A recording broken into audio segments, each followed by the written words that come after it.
غزل بہت مشہور ہے، آپ نے سنی ہوگی۔ اس کا پہلا شعر ہے: رہیے اب ایسی جگہ چل کر جہاں کوئی نہ ہو، ہم سخن کوئی نہ ہو اور ہم زباں کوئی نہ ہو۔ ہم سخن سے مراد ہے وہ کہ جس سے بات چیت کی جائے۔ سخن کہتے ہیں بات چیت کو، ہم سخن یعنی ہم زبان، آپ سے بات چیت کرنے والا۔ تو اس شعر میں انہوں نے ایک ایسی اپنی کیفیت کا اظہار کیا ہے، اور وہ کیفیت کا اظہار غالباً اس لیے کیا ہے کہ اپنے ہم وطن یا اپنے شہر میں رہنے والے لوگ یا جو لوگ ان کے دوستوں میں شامل تھے اور ہمیشہ پاس رہتے تھے، بظاہر قریب تھے، ان لوگوں سے بڑی تکلیف پہنچی۔ تو شاعر جو ہے وہ بتا یہ رہا ہے کہ ہم ان تکالیف کی وجہ سے اب ہم ان لوگوں کے ساتھ اٹھنے بیٹھنے یا کھانے پینے سے اس قدر بیزار ہو گئے کہ اب ہمارا جی یہ چاہتا ہے کہ ہم کسی ایسی جگہ جا کر رہیں جہاں کوئی نہ ہو، نہ کسی سے بات ہو سکے، نہ کوئی ہماری بات سمجھ سکے۔ اب اس میں دیکھنے کی بات یہ ہے کہ وہ یہ نہیں کہہ رہے ہیں کہ ہم ایسی جگہ چل کر رہیں کہ جہاں پر ہماری طبیعت یا ہمارے مزاج کے لوگ ہوں۔ وہ تو بالکل ہی بیزاری کا اظہار کر رہے ہیں اور کہہ رہے ہیں کہ وہاں کوئی بھی نہ ہو، مطلب یہ کہ ہم بالکل تنہا ہوں۔ غالباً ان کا یہ شعر کہتے وقت یا اس شعر کا مقصد یہ ہوگا کہ جب بھی آپ کوئی جگہ تبدیل کرتے ہیں تو ظاہر ہے آپ دنیا میں رہتے ہیں تو وہاں انسانوں ہی سے آپ کا واسطہ پڑتا ہے۔ تو شاعر کو انسانوں کے اتنے دکھ بھرے اور اتنے کڑوے اور اتنے تلخ تجربے ہوئے ہیں کہ اب وہ یہ کہتا ہے کہ میں ایک ایسی جگہ جا کے رہنا چاہتا ہوں کہ جہاں کوئی انسان ہی نہ ہو، میں تنہا رہوں، اور تاکہ یہ جو انسانوں کی وجہ سے دوسرے انسانوں کو جو تکالیف پہنچتی ہیں، یہ ساری تکالیف جو ہیں کہ ان سے ہماری جان چھوٹ جائے۔ اب ہم سخن جو ہے اس سے یہ بہت واضح ہے کہ کوئی ایسا شخص موجود نہ ہو جس سے بات کی جا سکے، اور ہم زبان سے یہ ظاہر ہوتا ہے کہ کوئی ایسا شخص نظر ہی نہ آئے جو ہماری بات سمجھ سکے، کیونکہ بات سمجھنے کے لیے ہم زبانی لازمی ہے۔ تو اپنے ہم جنسوں کی یعنی انسانوں کی صحبت سے اتنی بیزاری سے یہ ثابت ہوتا ہے کہ وہ بالکل ہی انسانوں سے تنگ آ چکے ہیں، انسانوں کے بیچ رہنا ہی نہیں چاہتے۔ اس غزل کا دوسرا شعر ہے: بے در و دیوار سا ایک گھر بنایا چاہیے، کوئی ہمسایہ نہ ہو اور پاس باں کوئی نہ ہو۔ بے در و دیوار کا مطلب ہے کہ کوئی ایسا ایک گھر بنائے کہ جس کا نہ دروازہ ہو اور نہ جس کی دیواریں ہوں۔ اب آپ کے ذہن میں ایسا کوئی گھر آتا ہے تو آپ بھی ہمیں بتائیے۔ کوئی ہمسایہ نہ ہو اور پاس باں کوئی نہ ہو۔ ہمسایہ آپ جانتے ہیں کسے کہتے ہیں، پڑوسی کو کہتے ہیں، اور پاس باں کہتے ہیں حفاظت کرنے والے کو، چوکیدار کو۔ آج کی زبان میں بات کریں تو آپ سمجھ لیجئے کہ سیکیورٹی گارڈ، یہ سمجھ لیجئے۔ تو فرماتے یہ ہے کہ میں ایک ایسا گھر بنانا چاہتا ہوں سے مطلب ہے کہ بھئی میں ایک ایسا گھر بناؤں گا جس کی نہ کوئی دیوار ہوگی اور نہ کوئی دروازہ ہوگا، اور ایسی جگہ پر ہونا چاہیے کہ جہاں کوئی پڑوسی نہ ہو اور نہ مجھے کسی چوکیدار کی یا پاسبان کی کوئی ضرورت پیش آئے۔ مطلب ہے کہ ساری دنیا سے علیحدگی ہو۔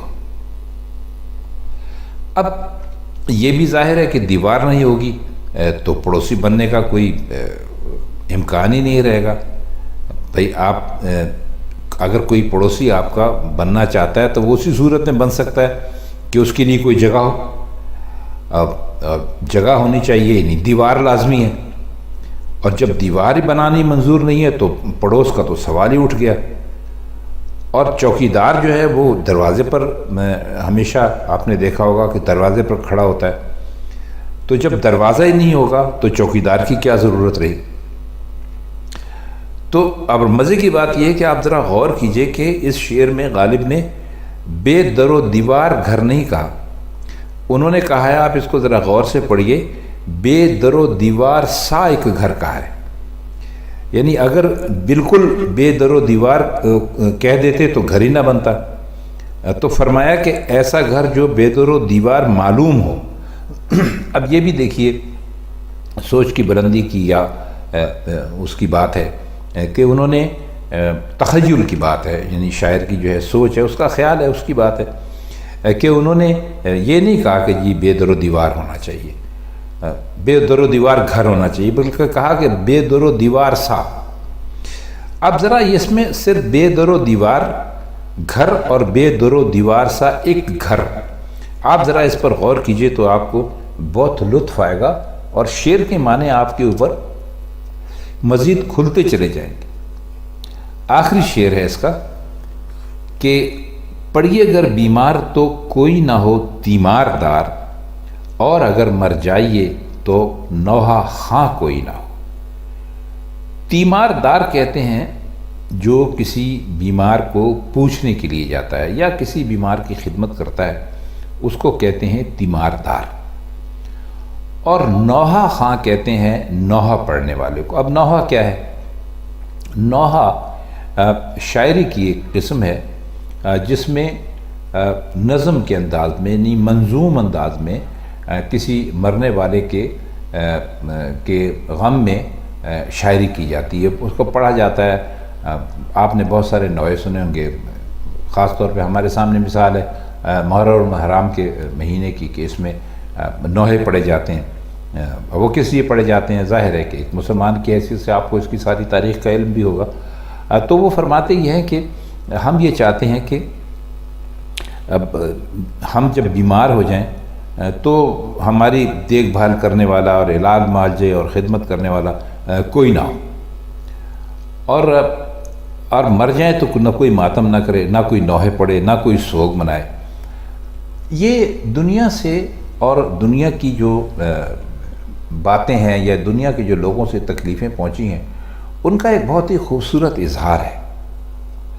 یہ اس غزل کے تینوں اشعار آپ اگر ان کو غور سے پڑھیے اور پھر ان کے معنی سمجھ کے ان کو پڑھیے تو آپ کو یہ محسوس ہوگا کہ اس کا جو ایک مکمل جو اس کی تصویر ہمارے سامنے آتی ہے اس غزل کو پڑھنے کے بعد، تو پھر وہ ایک ایسے شخص کی شاعری دکھائی دیتی ہے جو دنیا سے مکمل طور سے بیزار ہو چکا ہے۔ یعنی وہ یہ کہتا ہے کہ بھائی میں ایسی جگہ رہنا چاہتا ہوں کہ جہاں مجھ سے بات چیت کرنے والا کوئی نہ ہو، اور پھر اگلے شعر میں کہتا ہے کہ میں ایک ایسا گھر بنانا چاہتا ہوں کہ کوئی اس کی دیوار نہ ہو اور اس کے دروازے پہ کوئی چوکیدار نہ کھڑا ہو، تو ظاہر ہے کہ وہ بے در و دیوار ہوگا، اور اگر میں بیمار ہو جاؤں تو مجھے کوئی نہ پوچھے، اور اگر میں مر جاؤں تو میرا غم منانے والا کوئی نہ ہو۔ تو یہ تینوں اشعار اس غزل کے اس پر یعنی اس پر دلالت کرتے ہیں کہ یہ غزل کسی ایک ایسے موڈ میں کہی گئی جب مرزا غالب